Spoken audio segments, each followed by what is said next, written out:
Hello everyone, G7 గురించి మీకు తెలుసా? G7 అనేది ప్రపంచంలోని అత్యంత అభివృద్ధి చెందిన 7 ఆర్థిక వ్యవస్థలు మరియు యూరోపియన్ యూనియన్లతో కూడిన ఒక అనధికారిక సమూహం. ప్రపంచ ఆర్థిక, రాజకీయ సమస్యలను చర్చించడానికి దీని సభ్యులు ఏటా G7 సమ్మిట్లో కలుస్తారు.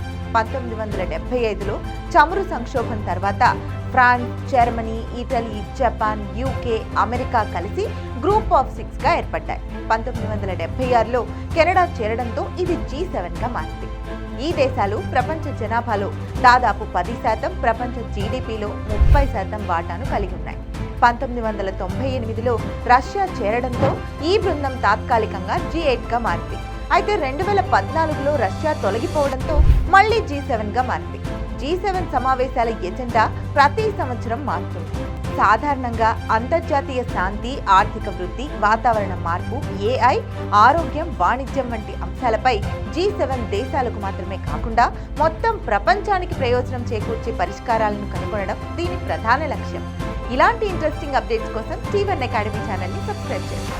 Thank you.